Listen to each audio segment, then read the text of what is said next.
Science की practice set class में आपका स्वागत है। यह हमारा नेक्स्ट टॉपिक है कोशिका सिद्धांत, संरचना और उसका कार्य, जो कि यह हमारा नेक्स्ट वीडियो है। इसके प्रीवियस वीडियो को अगर आप देखना चाहते हैं तो हमारे प्लेलिस्ट पे जाके साइंस प्रैक्टिस सेट के वीडियो देख सकते हैं।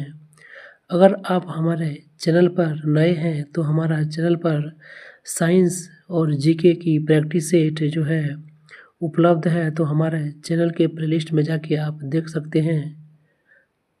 और अगर आप हमारे चैनल पर पहली बार विजिट कर रहे हैं तो हमारा चैनल को जल्द से जल्द सब्सक्राइब करें और ज़्यादा से ज़्यादा लोगों में शेयर करें, ताकि इस प्रकार का प्रैक्टिस सेट आपको उपलब्ध हो सके और आप एग्ज़ाम में बेहतर मार्क्स कर सके। इसमें हम आपको ग्रुप डी के जितने भी अभी तक जो है साइंस के क्वेश्चन पूछे गए हैं उसे डिस्क्रिप्शन के साथ आपको बताऊंगा, जो कि आपके एग्ज़ाम के लिए बहुत ही महत्वपूर्ण रहने वाला है। तो चलिए क्वेश्चन की शुरुआत करते हैं। क्वेश्चन नंबर 40, जो कि 39 तक हमारा प्रीवियस वीडियो में हो चुका है, तो आप हमारे प्लेलिस्ट पे जाके देख सकते हैं। क्वेश्चन नंबर 40 है कि निम्नलिखित में से कौन सा कोशिकीय घटक अधिकांश जो है प्रोकैरियोटिक में मौजूद नहीं होता है। ऑप्शन ए कोशिका द्रव, ऑप्शन बी केंद्रक झिल्ली, ऑप्शन सी कोशिका भित्ति या ऑप्शन डी राइबोसोम। तो इसमें से कौन जो है प्रोकैरियोटिक जो कोशिकाएं होती है उसमें जो जीव होते हैं प्रोकैरियोटिक में मौजूद नहीं होते हैं। तो इसमें आपका कोशिका झिल्ली जो है आपका अनुपस्थित रहता है, किसमें? तो प्रोकैरियोटिक जीवों में। तो इसका सही आंसर जो आपका ऑप्शन नंबर बी हो जाएगा। इसका डिस्क्रिप्शन देखते हैं कि कोशिका के केंद्रक का वह कोशिकीय घटक जिसकी अधिकांश जो है प्रोकैरियोटिक में मौजूद नहीं होता है उसे केंद्रक झिल्ली कहते हैं। यह दोहरी परत की एक झिल्ली होती है जो केंद्र को चारों तरफ से घेरे रहती है, जिससे बाहरी झिल्ली अंतःद्रवी जालिका से जुड़ी रहती है, जिस पर राइबोसोम भी पाए जाते हैं। कोशिका में केंद्रक की खोज जो है किसने किया था? चलिए देखते हैं कि कोशिका में केंद्रक की जो खोज होता है वह किसके द्वारा किया जाता है। तो रॉबर्ट ब्राउन के द्वारा केंद्रक का खोज किया जाता है। कब? तो 1831 ईस्वी में। जो कोशिका का जो है सारा नियंत्रण करता है कौन? तो हमारा केंद्रक जो है कोशिका का सारा नियंत्रण करता है, और इसका खोज रॉबर्ट ब्राउन द्वारा 1831 ईस्वी में किया गया था। नेक्स्ट क्वेश्चन देखते हैं। क्वेश्चन नंबर 41, मानव कोशिका में ग्लूकोज के विघटन द्वारा ऊर्जा का निर्माण होता है। तो मानव कोशिका में किसके विघटन से ऊर्जा का निर्माण होता है? तो ग्लूकोज के विघटन से ऊर्जा का निर्माण होता है। तो ग्लूकोज के विघटन के लिए इसमें से किसकी आवश्यकता होती है? Option A oxygen, option B carbon dioxide, option C nitrogen या ऑप्शन डी हाइड्रोजन। तो हमारे ग्लूकोज के विघटन के लिए, जिससे कि हमें ऊर्जा प्राप्त होता है, उसके लिए ऑक्सीजन बहुत ही ज़रूरी होता है। तो ऑप्शन ए आपका करेक्ट आंसर हो जाएगा। मानव कोशिका में ग्लूकोज के विघटन के द्वारा ऊर्जा का निर्माण होता है, और ग्लूकोज के विघटन के लिए ऑक्सीजन बहुत ही अति आवश्यक होती है। अब का नेक्स्ट क्वेश्चन देखते हैं। क्वेश्चन नंबर 42 कि अधिकांश जो कोशिकीय प्रक्रिया होती है के लिए ऊर्जा मुद्रा क्या होती है? Option A pyruvate, option B ATP, option C ADP या ऑप्शन डी ग्लूकोज।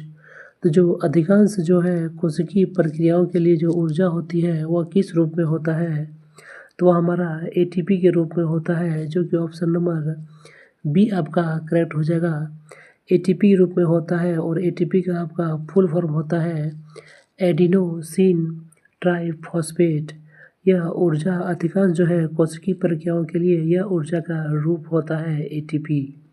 एटीपी क्या है? तो एटीपी एक जटिल कार्बनिक रसायन होता है एवं जीवित कोशिका आदि में यह पाया जाता है, जो कि जीवित कोशिका में कई प्रकार के अलग अलग प्रक्रिया के चलने के लिए ऊर्जा प्रदान करने का कार्य करता है। कौन? तो एटीपी, जैसे कि आवेग के लिए, प्रसार के लिए, मांसपेशियों में संकोचन के लिए और रासायनिक संश्लेषण के लिए, इन सभी के लिए जो ऊर्जा प्राप्त होती है वह हमारा एटीपी के रूप में होता है, जिसका पूरा फुल फॉर्म होता है आपका एडिनोसिन ट्राइफॉस्फेट। इसे आप ज़रूर याद रखिएगा, क्योंकि एटीपी का फुल फॉर्म आपको एग्जाम में अक्सर पूछे जाते हैं। नेक्स्ट क्वेश्चन देखते हैं आपका क्वेश्चन नंबर 43 में आपका 43 नंबर आपका क्वेश्चन है कि किस कोशिकांग को कोशिका का आत्महत्या की थैली के रूप में जाना जाता है। और यह आपका बहुत ही इम्पोर्टेंट क्वेश्चन है, इसे आप वीपीआई कर लीजिएगा कि किस कोशिकांग को जो है कोशिका का आत्महत्या की थैली कहा जाता है। तो ऑप्शन डी आपका सही हो जाएगा। लाइसोसोम को आत्महत्या की थैली कहा जाता है। इसका डिस्क्रिप्शन देखते हैं। लाइसोसोम को कोशिका की आत्महत्या की थैली के रूप से जाना जाता है, क्योंकि इसमें हाइड्रोलिटिक एंजाइम पाए जाते हैं। इसमें कौन सा एंजाइम पाया जाता है? तो हाइड्रोलिटिक एंजाइम इसमें पाया जाता है। और लाइसोसोम का जो आपका पीएच मान होता है वह 4.5 से 5 जो है होता है, जो कि एक अम्लीय रूप है। इसीलिए इसे कोशिका का आत्महत्या थैली कहते हैं। कोशिका में 6 कार्बन वाले अणु, जिसे ग्लूकोज के रूप में जानते हैं, के 3 कार्बन वाले अणु, जिसे पाइरूवेट के रूप में जानते हैं, के विघटन की प्रक्रिया कहाँ पर होती है? ऑप्शन ए कोशिका द्रव, option B mitochondria, option C हरित लवक या ऑप्शन डी गोल्जिकाए। तो इसका जो सही उत्तर हो जाएगा आपका ऑप्शन नंबर ए हो जाएगा आपका सही। कोशिका द्रव में यह प्रक्रिया होती है। तो कोशिका में जो है 6 कार्बन जो अणु ग्लूकोज के 3 कार्बन वाले अणु पाइरूवेट में विखंडन की प्रक्रिया आपका कोशिका द्रव में होती है। और कोशिका द्रव क्या है? तो कोशिका द्रव एक जेली जैसा पदार्थ होता है, जो कोशिका झिल्ली एवं केंद्रक के जो है मध्य पाया जाता है। तो आपका जो है एक क्वेश्चन यहाँ से भी बन सकता है कि जो कोशिका द्रव है आपका वह क्या है और वह कहाँ पाया जाता है। तो कोशिका द्रव एक जेली जैसी पदार्थ होता है, जो कोशिका झिल्ली एवं केंद्रक के बीच पाया जाता है। कोशिका के अन्य भाग यानी कि कोशिकांग को कोशिका द्रव में ही पाए जाते हैं, जैसे माइटोकॉन्ड्रिया, गोल्जिकाए, राइबोसोम। नेक्स्ट क्वेश्चन देखते हैं कि प्रोकैरियोटिक राइबोसोम की उप इकाई संरचना क्या होती है। जो प्रोकैरियोटिक जो राइबोसोम होता है उसका उप संरचना इकाई क्या होता है? तो ऑप्शन सी उसका जो है आपका सही हो जाएगा 50S और 30S। और जो टोटल देखें तो इसका 70S का प्रोकैरियोटिक राइबोसोम पाए जाते हैं, जो कि 50S और 30S से बनी होती है। तो ऑप्शन सी आपका करेक्ट हो जाएगा। नेक्स्ट क्वेश्चन देखते हैं क्वेश्चन नंबर 46। वो कहा गया इसमें कि जो प्रोकैरियोटिक जो सेल होती है उसमें कुछ विशेषता का उल्लेख नीचे दिया गया है। दिए गए विकल्पों में से गलत कौन सा है? तो जो ऑप्शन ए है कि इसमें झिल्लीबद्ध कोशिकांगों की मौजूदगी होती है, तो यह आपका जो है सो रॉन्ग है। लेकिन ऑप्शन के अनुसार से ऑप्शन ए इसका सही आंसर है, क्योंकि प्रोकैरियोटिक सेल में आपका झिल्ली जो कोशिका झिल्ली होता है वह नहीं पाया जाता है। यहाँ पर देख लेते हैं हम लोग कि प्रोकैरियोटिक जो कोशिका होती है उसकी कुछ प्रमुख विशेषता होती है कि ये अत्यंत छोटे एवं एक गुणसूत्री होते हैं। इसका नाभिकीय क्षेत्र जो है केंद्र काभ कहलाता है। प्रोकैरियोटिक जीव या प्रोकैरियोटिक जो ऐसे जीवों को कहा जाता है जिनकी कोशिका झिल्ली बंद केंद्रक नहीं पाई जाती है। नेक्स्ट क्वेश्चन आपको देखते हैं कि जब एटीपी में टर्मिनल फॉस्फेट लिंकेज को जल के द्वारा तोड़ा जाता है तो इसमें कितनी जो है ऊर्जा मुक्त होती है। जब एटीपी को एक टर्मिनेटेड फॉस्फेट लिंकेज को जल के द्वारा तोड़ा जाता है तो इसमें कितने ऊर्जा मुक्त होता है, तो इसका जो सही आंसर ऑप्शन नंबर सी हो जाएगा। 30.5 किलो मोल जो है ऊर्जा मुक्त होता है। इसका डिस्कशन देखते हैं कि संश्लेषित जो अणु होता है उसमें एटीपी का उपयोग कोशिका के अन्य गतिविधियों को बढ़ावा देने के लिए किया जाता है। इन प्रक्रियाओं में एटीपी जो है टूट जाता है जो एक निश्चित मात्रा में ऊर्जा पैदा करता है जो कोशिका में होने वाले ऊष्माशोषी अभिक्रियाओं को चला सकता है। इस प्रकार जब पानी का उपयोग करके एटीपी को टर्मिनल फॉस्फेट लिंकेज को तोड़ा जाता है तो उसमें 30.5 किलो मोल जो है ऊर्जा प्राप्त होता है। नेक्स्ट क्वेश्चन देखते हैं कि कौन सा जो है कोशिकांग विषाक्त पदार्थों एवं औषधियों के जहरीले प्रभाव को खत्म कर देता है, तो वो आपका है अंतःद्रवा जलिका। तो अंतःद्रवी जो जलिका है इंडोप्लाज्मिक रेटिकुलम, यह जो कोशिकांग है यह आपका क्या करता है, तो यह एक झिल्लीदार कोशिकांग होता है। इसका मुख्य कार्य होता है कि विषाक्त पदार्थ और औषधियों के जहरीले प्रभाव को खत्म करना। अंतःद्रवी जो जालिका की रचना है वह प्लाज्मा झिल्ली के ही समान है। तो किसकी रचना जो है प्लाज्मा झिल्ली के समान है, तो वह आपका हो जाएगा अंतःद्रवी जालिका, जिसका मुख्य कार्य होता है विषाक्त पदार्थों एवं औषधियों के जहरीले प्रभाव को खत्म करना। नेक्स्ट क्वेश्चन देखते हैं क्वेश्चन नंबर 49 कि निम्न में से किस प्राणी ऊतक में चपटी कोशिकाएं होती है। तो किसमें जो है आपका चपटी कोशिका पाया जाता है। ऑप्शन सी आपका सही हो जाएगा। सल्की उपकला जो है तो सब सल्की उपकला में आपका चपटी कोशिकाएं पाई जाती है। तो सल्की उपकला ऊतक एक चपटी कोशिकाओं के पतले स्तर से बनता है जिसके किनारे जो है अनियमितता होती है। यह ऊतक रक्त वाहिनियों के भित्ति में एवं फेफड़े की वायुकोश में पाया जाता है और यह विसरण सीमा का कार्य करता है। तो आपका चपटी कोशिकाएं कहाँ पाई जाती है, तो सल्की उपकला में पाई जाती है। और यह सल्की जो उपकला है इसकी क्या विशेषता आती है, तो यह किनारे पर जो है यह पतले जो है अस्तर से बना होता है और इसके किनारे पर जो है अनियमितता होती है और यह रक्त वाहिनियों के भित्ति एवं फेफड़े की वायुकोश, ये दो जगह जो है आपका बहुत ही इम्पोर्टेंट है। कहाँ पर पाया जाता है, तो रक्त वाहिनियों की भित्ति में और फेफड़ों की वायुकोश में यह पाया जाता है।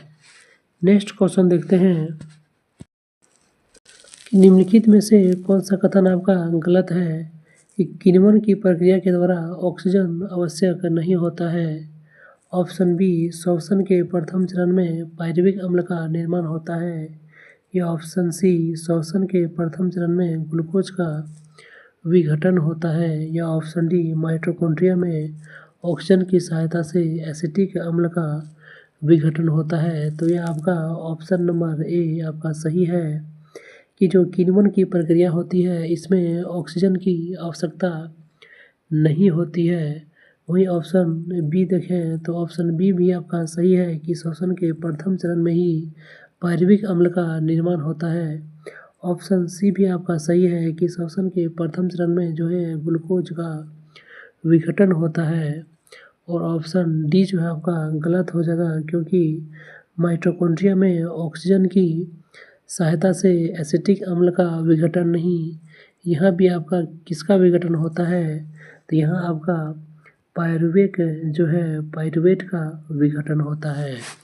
और माइटोकॉन्ड्रिया को क्या कहा जाता है, तो माइटोकॉन्ड्रिया को कोशिका का पावर हाउस कहा जाता है। तो इस ऑप्शन के अनुसार से जो है आपका ऑप्शन डी जो है आपका करेक्ट है। नेक्स्ट क्वेश्चन देखते हैं कि कोशिकाओं के यकृत कोशिका में SER का जो है महत्वपूर्ण कार्य क्या है। कशेरुकियों का जो यकृत कोशिका होती है उसमें SER का क्या कार्य है, तो उसका कार्य है कि औषधियों और विषों का विषीकरण करना। ऑप्शन ए जो आपका सही हो जाएगा कि जो कशेरुकी प्राणी है उसके जो यकृत कोशिका में स्मूथ इंडोप्लाज्मिक रेटिकुलम होता है नामक जो पदार्थ स्रावित होता है, यह एक चिकनी झिल्ली नुमा परत पाई जाती है जिसका मुख्य कार्य होता है कि औषधि और विषों का निरावीसीकरण या निर्मुक्त करने का काम करता है। नेक्स्ट क्वेश्चन देखते हैं क्वेश्चन नंबर 53 कि निम्नलिखित में से किस कोशिकीय घटक को कोशिका का प्रोटीन के कारखाने के रूप में जाना जाता है। तो जो प्रोटीन के कारखाने के प्रोटीन फैक्ट्री के रूप में जाना जाता है वह होता है आपका राइबोसोम। तो ऑप्शन ए आपका सही हो जाएगा।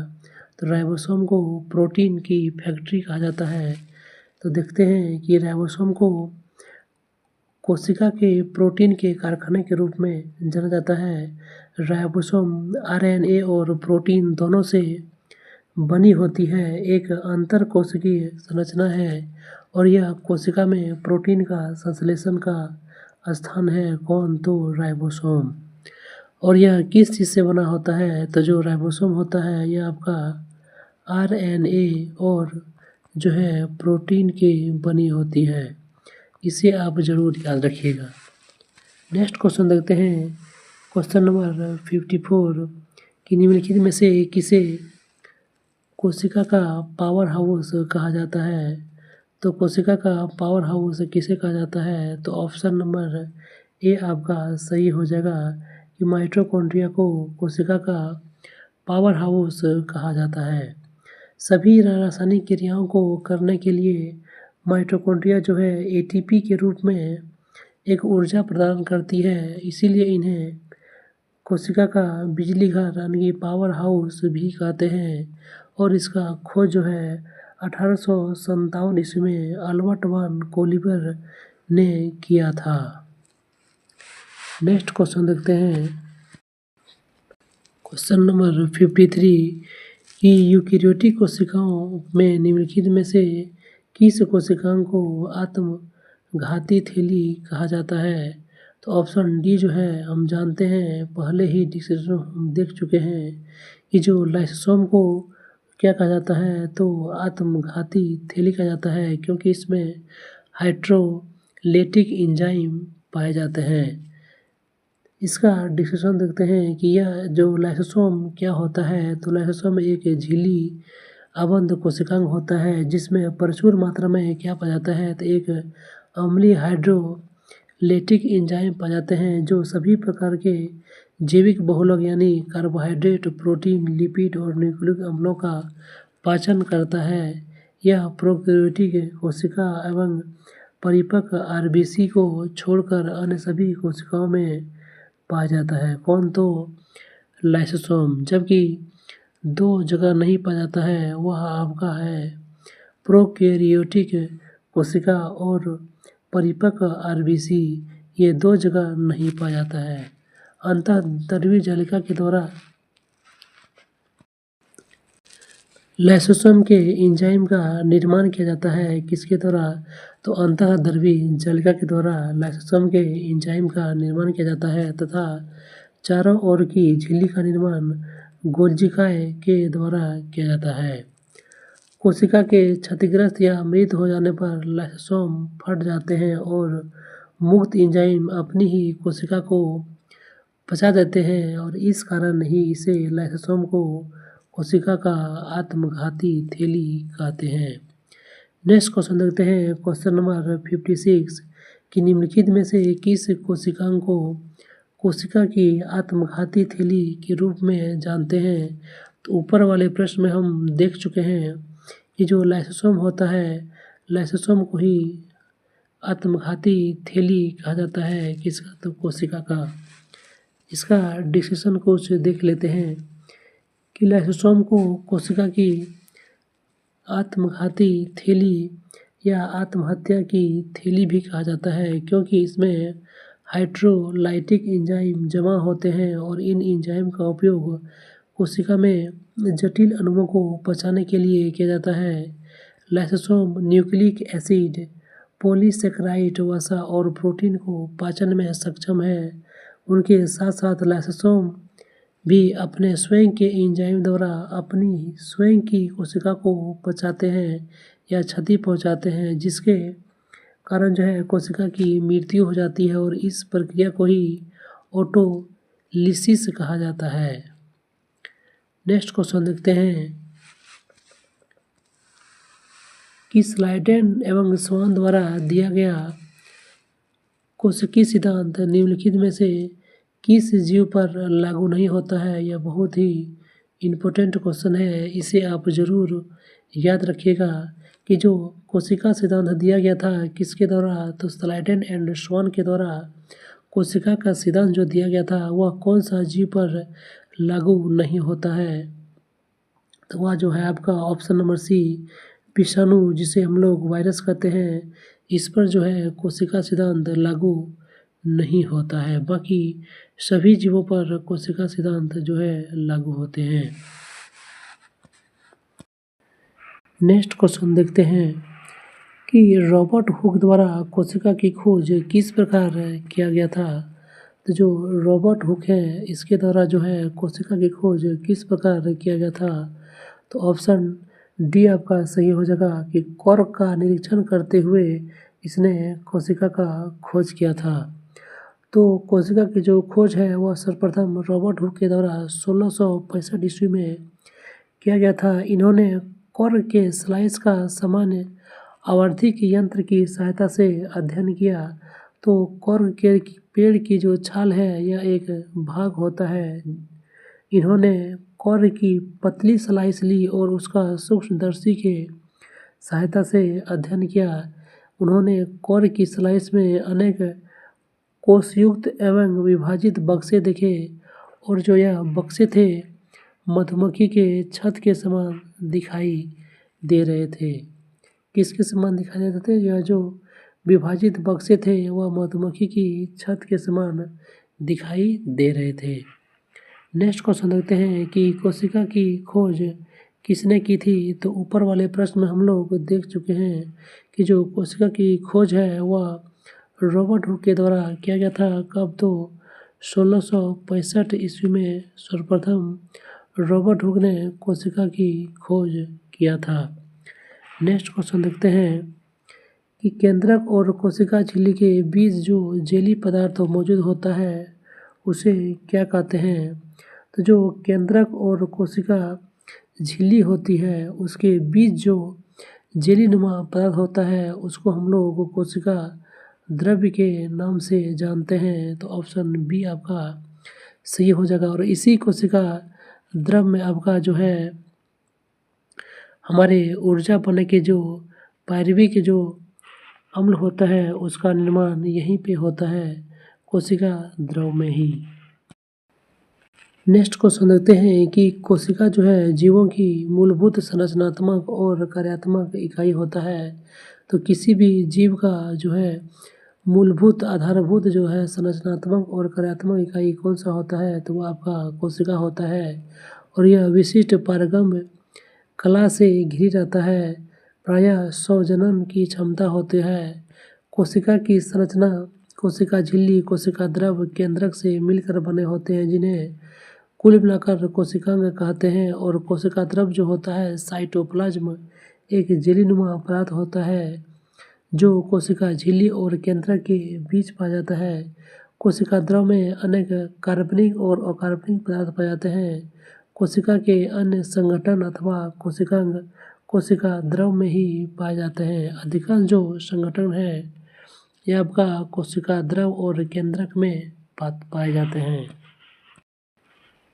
नेक्स्ट क्वेश्चन देखते हैं कि केंद्रक और कोशिका झिल्ली के बीच भरे हुए जो जेली पदार्थ होता है उसको क्या कहा जाता है? तो देखिए क्वेश्चन एकदम एनटीपीसी ग्रुप डी सभी में यह क्वेश्चन पूछा गया है कि जो केंद्रक और जो है कोशिका झिल्ली के बीच जो द्रव होता है उसको क्या कहते हैं? तो उसको हम लोग साइटोप्लाज्म के नाम से जानते हैं। किसके नाम से? तो साइटोप्लाज्म के नाम से, जिसको हिंदी में हम लोगों को कोशिका द्रव्य कहते हैं। नेक्स्ट क्वेश्चन देखते हैं, क्वेश्चन नंबर 42 कि जो साइटोप्लाज्म होता है तो साइटोप्लाज्म एक जेली जैसा द्रव होता है जो कहाँ पर मौजूद होता है? तो हम लोग ऊपर वाले डिस्कशन में देख चुके हैं कि जो साइटोप्लाज्म होता है कोशिका द्रव होता है आपका केंद्रक और जो कोशिका झिल्ली होता है केंद्रक और कोशिका झिल्ली के बीच में स्थित होता है। नेक्स्ट क्वेश्चन देखते हैं कि पानी की कमी के कारण कोशिका के संकुचित होकर कोशिका भित्ति से अलग होने की प्रक्रिया को क्या कहते हैं? कि जब पानी की कमी हो जाता है उसके कारण कोशिका के संकुचन होकर कोशिका भित्ति से अलग हो जाने की प्रक्रिया को क्या कहा जाता है? तो इसे प्लाज्मोलिसिस नामक प्रक्रिया कहते हैं। कौन? तो प्लाज्मोलिसिस नामक प्रक्रिया होती है। नेक्स्ट क्वेश्चन देखते हैं कि किसे कोशिका के पावर हाउस के रूप में जाना जाता है? तो क्वेश्चन नंबर 64 आपका हो जाएगा कि जो है माइटोकॉन्ड्रिया है तो माइटोकॉन्ड्रिया को हम लोग क्या कहते हैं? उसे कोशिका का पावर हाउस के नाम से जाना जाता है। तो ऊर्जा मुक्त कार्बनिक पदार्थ का ऑक्सीकरण माइटोकॉन्ड्रिया में ही होता है जिससे काफ़ी मात्रा में ऊर्जा प्राप्त होती है। इसीलिए माइटोकॉन्ड्रिया को कोशिका का ऊर्जा घर कहा जाता है, यानी कि पावर हाउस ऑफ सेल कहा जाता है। और यह जो ऊर्जा होता है किस रूप में होता है? तो आपका एटीपी के रूप में होता है जिसका फुल फॉर्म होता है एडिनोसिन ट्राइफॉस्फेट और इसका निर्माण एडीपी एवं अन्य जो है अकार्बनिक फॉस्फेटों के संयोग से होता है जिसे कोशिका का श्वसन स्थल भी कहते हैं। जीवाणु एवं नील हरित शैवाल को छोड़कर लगभग सभी जीव पदार्थ में माइटोकॉन्ड्रिया पाया जाता है। तो किस दो को छोड़कर माइटोकॉन्ड्रिया नहीं पाया जाता है? तो जीवाणु एवं नील हरित शैवाल ये दोनों में माइटोकॉन्ड्रिया नहीं पाया जाता है। इसे भी आप याद रखिएगा। नेक्स्ट क्वेश्चन देखते हैं, क्वेश्चन नंबर 65 है आपका कि कोशिका का वह बाह्यतम आवरण कौन सा है जो कोशिका के अवयवों को उसके बाह्य वातावरण से अलग रखता है? तो कोशिका के जो बाह्य आवरण है और बाह्य वातावरण से अलग रखता है कोशिका का वह बाह्यतम आवरण को क्या कहा जाता है? तो वह आपका हो जाएगा कोशिका जो है झिल्ली, कोशिका झिल्ली जिसे प्लाज्मा झिल्ली या प्लाज्मा मेम्ब्रेन भी कहते हैं।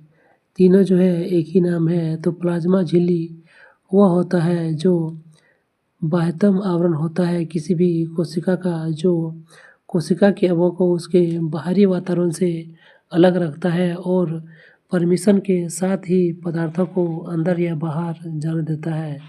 तो वह आपका होता है कोशिका झिल्ली जिसे प्लाज्मा झिल्ली भी कहते हैं।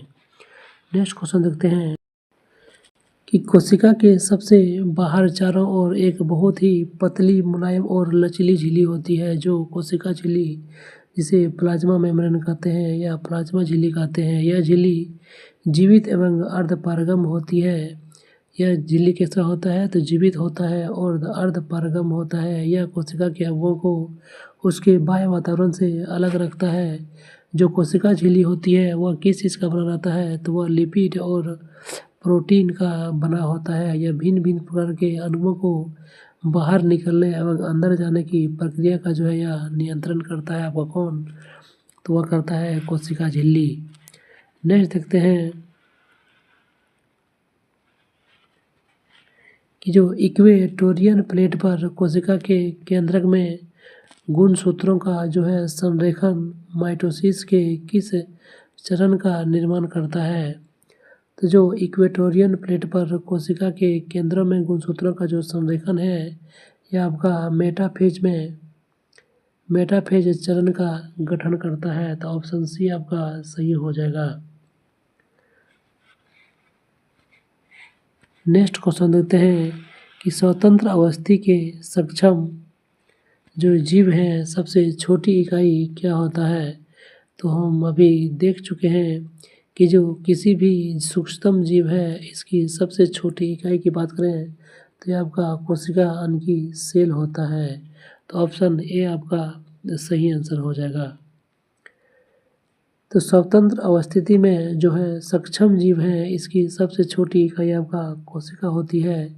इसे जीवन का मूलभूत इकाई के नाम से भी जाना जाता है। मनुष्य एवं अन्य जीव जंतु पेड़ पौधे का निर्माण कोशिका से ही हुआ है। बिना कोशिका से किसी भी जीव का जीवन असंभव है। अमीबा से लेकर सभी विशालकाय प्राणी में कोशिका पाया जाता है। नेक्स्ट क्वेश्चन देखते हैं कि जीवन की मूलभूत इकाई क्या है। तो हम ऊपर के डिस्क्रिप्शन में आप देख चुके होंगे कि जो जीवन की या किसी भी जीव जंतुओं की जो मूलभूत इकाई है वह आपका होता है कोशिका। ऑप्शन ए आपका सही आंसर हो जाएगा। नेक्स्ट क्वेश्चन देखते हैं कि जो पुटिकाओं में प्रोटीन और लिपिड के जो परिवहन होता है इसके परिवहन संशोधन और पैकेजिंग के लिए कौन सा भाग जो है उत्तरदायी होता है। तो कोशिकाओं में पुटिकाओं जिसे वेसिकल्स कहते हैं में प्रोटीन और लिपिड के जो परिवहन और संशोधन और पैकेजिंग का कार्य करता है वह आपका गोल्जी काय करता है। गोल्जी बॉडी आपका यह सारा काम करता है। तो जो पुटिकाओं में प्रोटीन लिपिड एवं परिवहन संशोधन और पैकेजिंग का कार्य गोल्जिकाय नामक कोशिकांग उत्तरदायी होता है। यह कोशिका के अंदर स्रावित पदार्थों के संग्रहण और परिवहन में सहायता करता है। नेक्स्ट क्वेश्चन देखते हैं कि निम्नलिखित में से कौन सी जो झिल्ली संयोजक थैली है आपका पाचक एंजाइमों से भरी होती है। वह कौन सा जो है थैली होता है जो पाचक एंजाइमों से आपका भरा रहता है। तो वह आपका हो जाएगा लाइसोसोम। लाइसोसोम जो है आपका पाचक एंजाइमों से भरा होता है। चलिए इसका डिस्क्रिप्शन देख लेते हैं कि जो लाइसोसोम होता है तो लाइसोसोम की खोज सर्वप्रथम किसने किया था। तो डी दुबे नामक वैज्ञानिक ने लाइसोसोम का खोज किया था। कब? तो 1955 ईस्वी में। ये अधिकतर जो है जंतु कोशिकाओं में मुख्य रूप से एंजाइम अभिक्रिया करने वाली कोशिकाओं जैसे अग्नाशय यकृत मस्तिष्क और गुर्दों में पाई जाती है। लाइसोसोम सूक्ष्म गोल और एक हरी झिल्ली से घिरी एवं पाचक एंजाइमों से भरी थैली जैसी संरचना होती है। इसका उपयोग जो है प्रमुख कार्य है कि बाहरी पदार्थों का भक्षण एवं पाचन करना। इसे आत्मघाती थैली भी सुसाइड बैग के नाम से जाना जाता है। तो आज का क्लास जो है यहीं पे समाप्त होता है। हम नेक्स्ट वीडियो में आपका क्वेश्चन नंबर 71 से कराएंगे। तो अगर आप हमारे चैनल में पहली बार विजिट कर रहे हैं तो हमारा चैनल को जल्द से जल्द सब्सक्राइब करें और ज़्यादा से ज़्यादा लोगों में शेयर करें ताकि इस प्रकार का टॉपिक और कंटेंट आपको उपलब्ध हो सके और आप एग्ज़ाम में अपना बेहतर मार्क्स ला सके। तो मिलते हैं नेक्स्ट टॉपिक में, तब तक के लिए जय हिंद।